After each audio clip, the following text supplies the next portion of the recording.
and welcome back to Bourbon Barrel Talk. I am your host, Scott Minton. Today, I'm sitting down with my homeboy, Mr. Ofo Fanboy. How we doing today, Josh? What's up, man? Not much. So today, we are going to sit down and we are going to discuss another set of local barrel picks that kind of came out.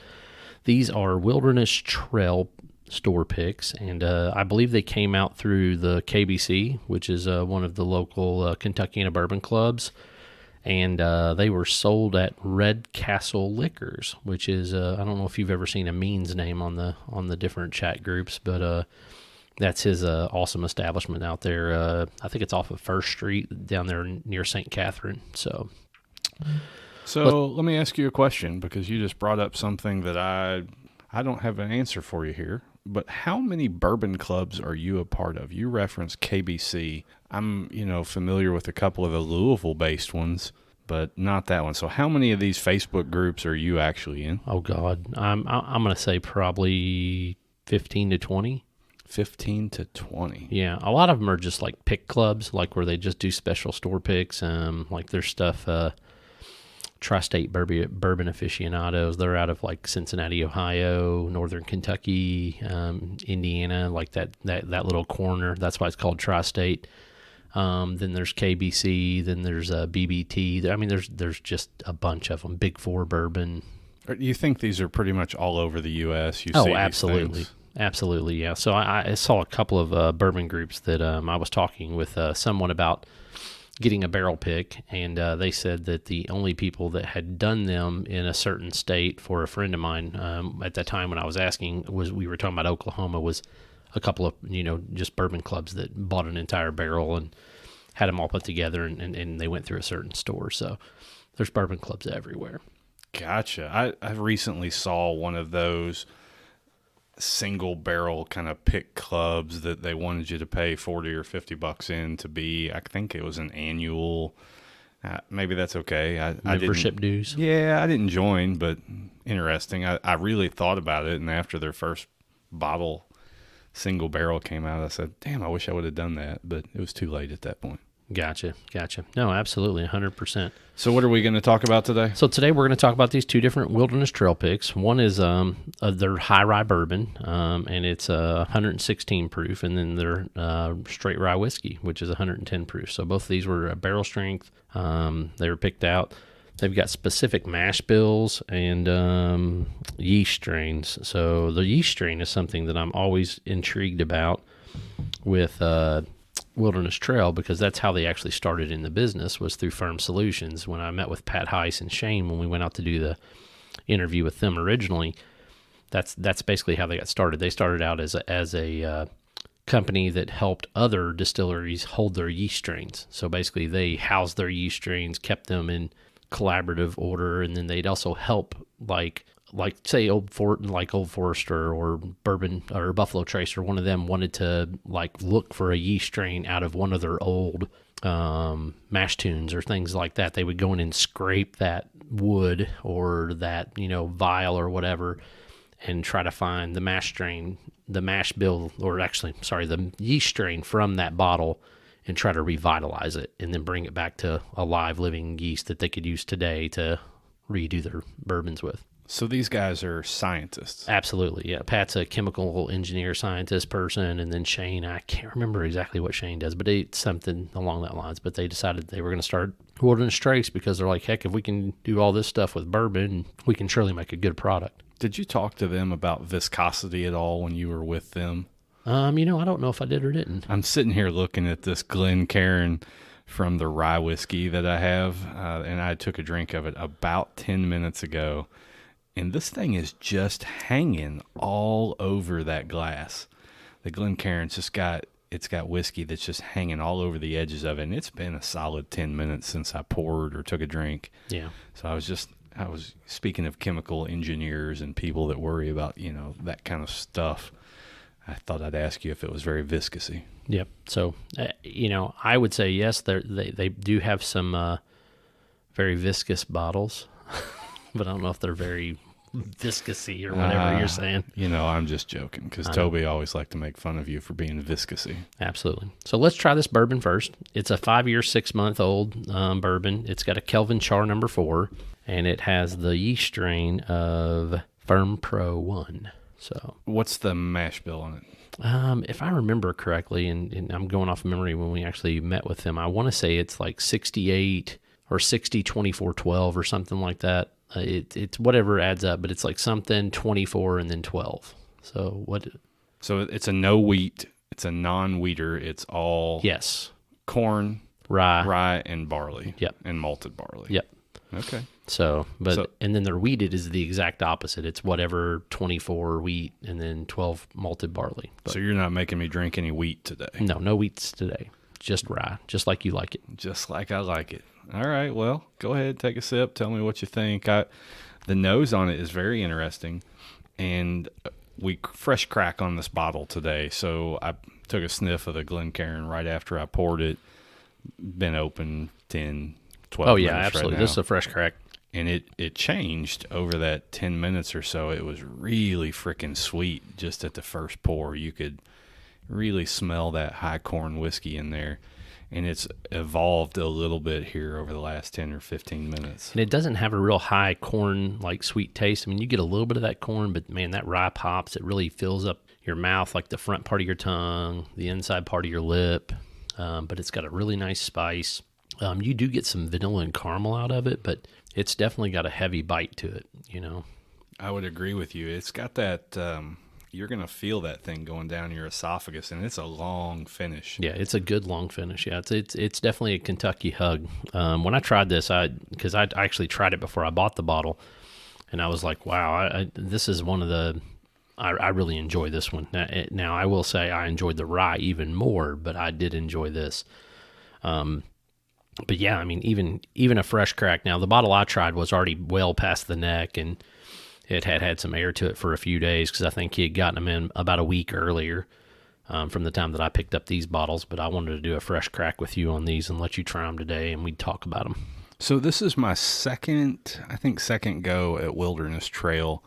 A little over a year ago, I want to say the Louisville Bourbon Club released a rye and a bourbon through Wilderness Trail, and they were the Shitters Full, yes, and whatever the other Chevy Chase Christmas Vacation one was. Right. Yep. You remember what they were? I have no idea what they were called, to be honest with you. But I think those were Cox's Evergreen picks. Yes, and so I bought both, and I gifted the rye to somebody else, but drank the entire bourbon. And I really enjoyed it, and that bottle really evolved as it went. You know me, I like to come back a couple weeks after it's down below the neck, and it just seems to really open up and change. But I really enjoyed that, and I'm interested to see how this bottle will change over time. Gotcha. Yep. So yeah, I even dropped a couple of drops of water in there to see how it opened this one up, because it is hot. It's definitely got some heat to it, and I wanted to see what it would do.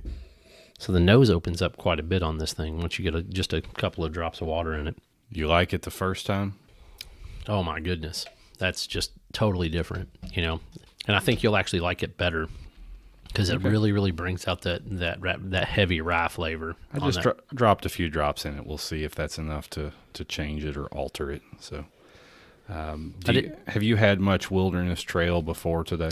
So yeah, I mean, I've had my fair share just because I've been around a group of people where they're like, hey, let's try this or let's try that. I'm actually a big fan of their wheated bourbon. But their rye is phenomenal. And then, like I said, whenever I tried this one, I thought it was really good. It was hot, but it was good.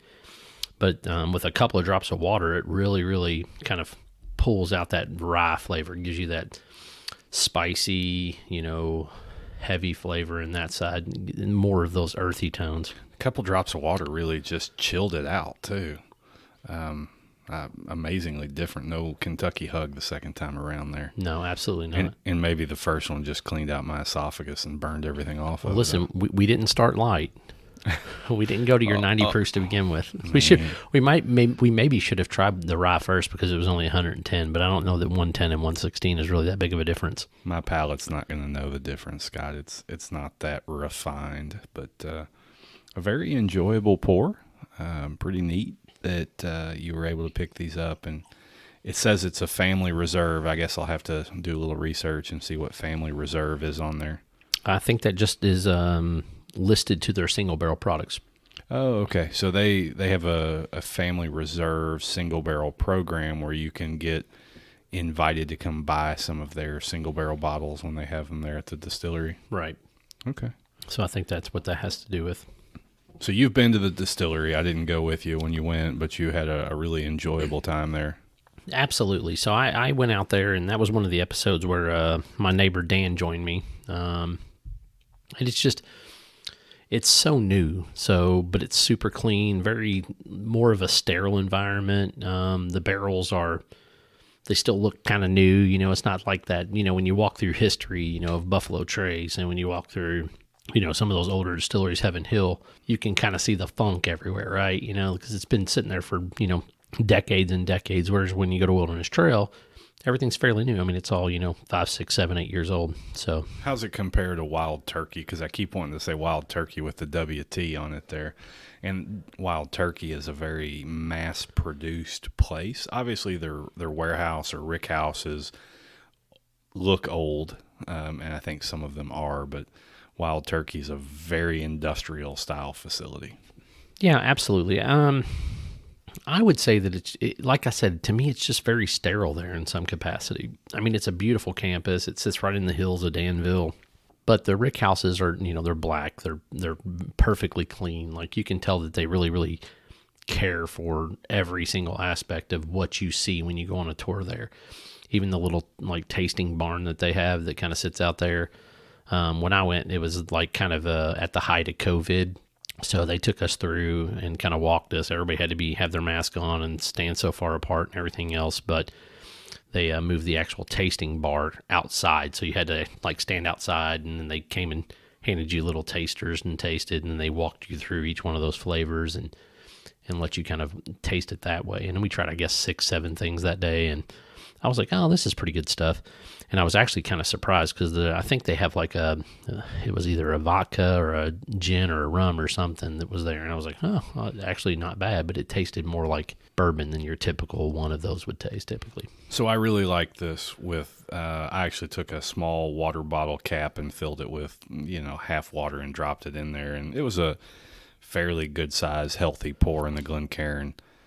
Pretty doggone good. But, it's what I like, which is that no wheat, high corn, high rye mash bill. So, yeah, no, I thought it would be right up your alley. That's the reason I said when I picked these up, I tried them and I was like, dude, Josh is going to love these. That's the reason I kind of waited to crack them with you, and I thought we would really enjoy them. So we'll move on over to the rye whiskey. This one is 4 years and 11 months old.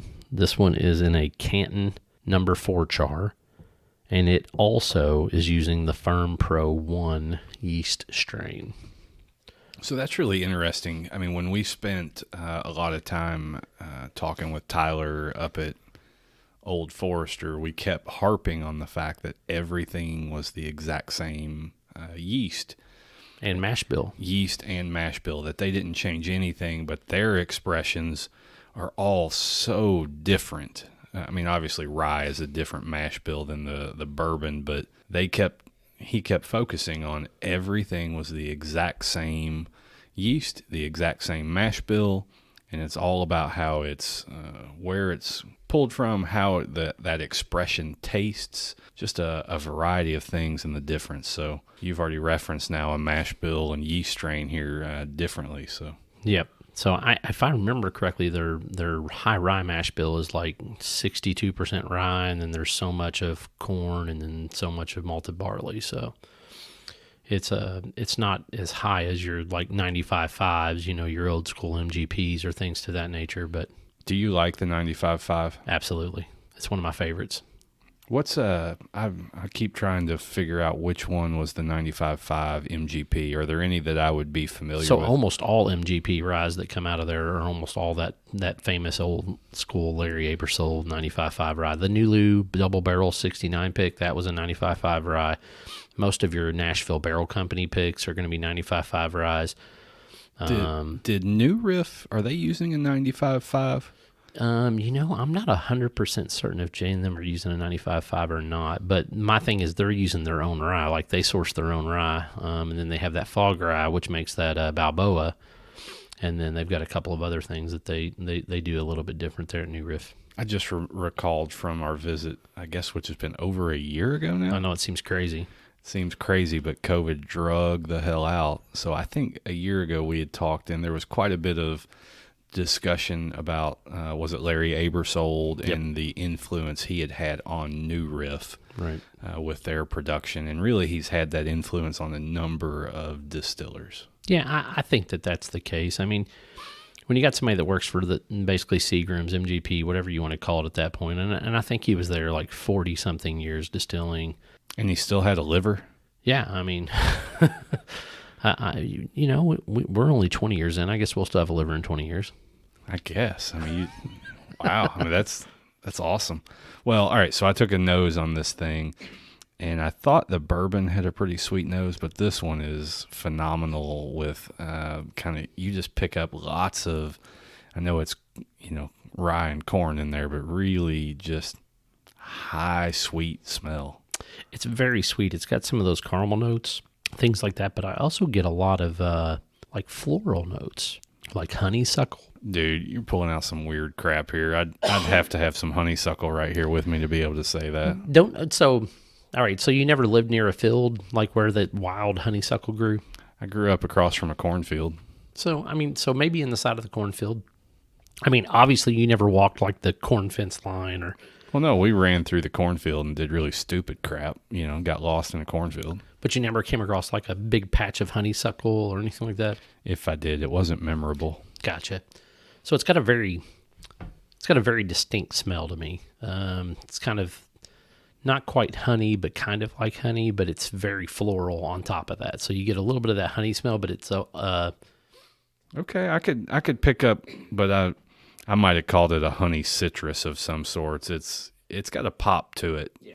So that's what I got whenever I smelled it. So it gave me that opportunity to smell that and everything else. So, but I love the nose on this thing, and it's got a great sweet taste. It's very smooth.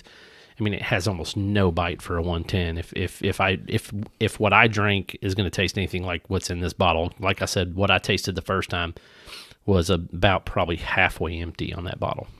So, I just took a drink, and after you started talking honeysuckle and floral and other things, it went ahead and told my mind that I was going to taste something different than what I did the first time, but really freaking smooth, man. I mean, no bite, no burn, but I was picking up something more citrusy, just like I probably told myself in the nose of it, more of a honey citrus to it, something, but very pleasing flavor. I could see maybe a little bit of orange blossom or something like that. Maybe. Oh my God, you're so particular. Orange blossom. Well, no, so I get a flower note, right? Like I get something that's very floral, right? So you're saying you're picking up citrus, and now after drinking it, I could see where maybe it's kind of orange, but maybe it's the flower from the orange, and listen, I'm just making that up. Like I've never walked through a citrus field. I have smelled it. That would be cool. I have smelled it from the freeway, but it's not the same. Like when you drive through Florida, sometimes you drive past those big, citrus farms, and that's kind of what that smell, what it tastes like to me is kind of what that smell was, kind of that citrus floral type smell. Okay, what's the ride at Epcot where you're sitting in the thing and you're hanging down and you're Soarin'. And that's the closest I've been to a citrus field where they're pumping. So yeah, they're pumping the smell of oranges at you while you're, soaring. So taste that and then think of that smell from soaring, and maybe that's exactly what came to my mind, and I just didn't realize it. There you go. Because you know me, I go to Disney all the time. You go to Disney way too much, but that's what made me think when you said running through a citrus field. You're soaring through a citrus field there, and you got that sniff of oranges coming at you. But that rye is really good. Man, I really think that might be what it is. It might be almost like an orange blossom, the smell that you would get from an orange tree. You're welcome. I'm glad I helped you get there. You did. Like I said, I started off with honeysuckle because it was sweet and had some floral notes to it. But, after getting a little bit of a taste of it, you definitely get some citrus flavors out of that. If only you had the Knopf's nose to really tell us what it was. No, dude. I'm so sad. I don't have the Knopf nose. He does have a good smeller. We'll just put it that way. Oh man, well that rye is really good. I can't even imagine what that rye is going to be like when it's 6-7 years old. And maybe there's a sweet spot, and maybe they've already found the sweet spot. But that rye is really good. So the rumor is, and I'm just going off of, what other people say in the bourbon industry and things like that, 7 to 10 years old is a max on a rye. Like, you just don't let a rye go any older than that. Now, some people would say, well, that's crazy. Sazerac is 18 years old, the Sazerac 18, but it's also watered down like crazy. They're not serving it to you at barrel strength. So, do they water down Sazerac 18? Yeah, they take it down to I think it's 101 or something like that. Yeah. I've never had it. I've not been willing to go pay $600 for a bottle or whatever it is. So you wish it was $600. Oh, all right. Well, that was like 2 years ago. So I haven't been willing to do that, and they haven't had any campouts this year. And all the lotteries, I got nothing. So who knows? Well, it wasn't really a lottery. You got a couple of bottles this year. Did I? Yeah, you got a birthday bourbon or two, and then you got the 150th Old Forester. You got a few things. You're right. We did sit outside for like 5.5 hours, maybe a little longer for you to go get bottles of birthday bourbon, and that was kind of like a lottery. But I was referencing the Liquor Barn and Total Wine lotteries that I got zilch. I knew what you were referencing. And the Cox's and Evergreens one, I got zilch. I did actually win in the Cox's one, so I can't complain too bad. Yeah, you shouldn't. Good for you. But hey, all right, so Wilderness Trail Family Reserve Rye and Wilderness Trail Family Reserve Sweet Mash Bourbon single barrels from KBC Picks. They're really good, but if I was going to go buy one and I could only buy one of the two, you'd buy the rye all day long. And honestly, I'm the same way.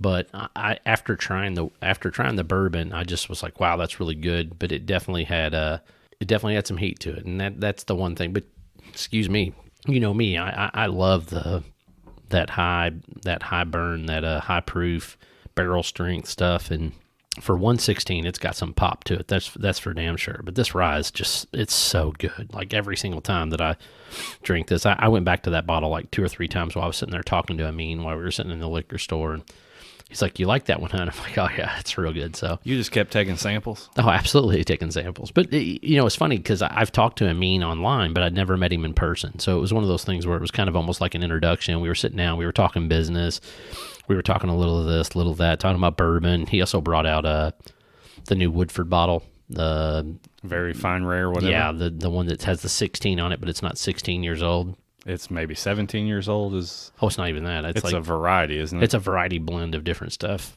I haven't opened mine up yet, but I'm assuming I will at some point when I feel stupid. So it's good. I just don't know that it's worth $129 good. Just my personal opinion. Oh, damn. I think I paid $150. Yeah, I think the MSRP was $129. I think they go as high as like $179 MSRP. Gotcha. All right. I keep peeking over at your bourbon barrel stash over there where you got an Old Forester from, 1977? Shh. I think we're going to open that. We are going to open that. We're gonna wait till May, though. Oh. So me and one of my friends, Matt Brown, we both will turn 44 this year on May the 29th, and we're going to crack that bad boy open, and you'll be there, and probably just a select few other people. And if we kill the bottle that night, we kill the bottle that night. If? Yeah, well, we probably will. Well, I said if, though. Yes, we will. Scott, I'm very impressed by Wilderness Trail, and I have honestly been by every one of their bottles I've opened or had a taste of. I've only been responsible for drinking a whole one by myself over a couple of months. It was Jelly of the Month Club. That's what it was. Jelly of the Month Club, and then there was the other one. I don't remember what it was. So was the other one called the Shitter's Full? Yes. Okay, I couldn't remember. Yes. So the Jelly of the Month Club, I finished it, and then somebody posted one on one of the secondary sites, and I got it that night, and I went and picked it up the next day. So as soon as I finished my first one of the Jelly of the Month Club, I knew I had to have another. So I haven't cracked open the second one yet. So that's the difference, right? Like that Jelly of the Month Club, I want to say that was a 4-year-old bottle, but this one's already, 11 months older roughly. So I hear you. It's more wise. It's got a little more wisdom. It's just amazing what a little bit of age even does to something. Somebody was just talking about how they just picked up a 7.5-year-old barrel of MGP, and they were just floored at how much tastier it was than the typical 4 or 5 year product that they get. I mean, and that's been pretty evident in some of the things we've talked about. I mean, specifically locally here, Starlight. Starlight, the first couple of years, people didn't like it. You give a little more age to that, and wow, it has just blown up in the last year. No, absolutely. And a lot of that's marketing, and I think Christian does a phenomenal job of, the experience at Starlight is unique to most other distilleries you've been to. I mean, you'd have to just admit to that. So they're the only single barrel pick I've been on. I've not been special enough like you to go to Knob Creek or Wilderness Trail or other places like that. Starlight's the only single barrel picks I've done, but they did it right from what I felt, at least. Yeah, and I will say you will not experience that anywhere else. You just won't. I mean, most places when you go in, they're gonna give you anywhere from 3 to 5 barrels to sample. That's it. So note to our single barrel small craft distillers, you can invite us up and treat us really well, and we're going to drink the hell out of it. Yep, and we'll probably buy a barrel. We'll probably buy a barrel. We'll probably run it through some charitable organization and let them, reap the benefits from that, because we just love helping people. We'll bring checkbook. Let's roll. That's right. Absolutely. So you said you had to pick one. Me and you both agreed the rye whiskey is definitely the winner here. These KBC picks were just excellent. I think when I bought these bottles, even there's some kind of like I'm going to say it, Fuck Cancer Foundation or something like that here locally. They donated $5 from every bottle to that organization. So also the money went to a good cause. So super proud of what I mean. And, Rad Castle and the Pirates are doing out there, KBC, to raise some money and do a little good in our hood. I can greatly appreciate them doing that. Well, I mean, shout out to the bourbon community across the U.S.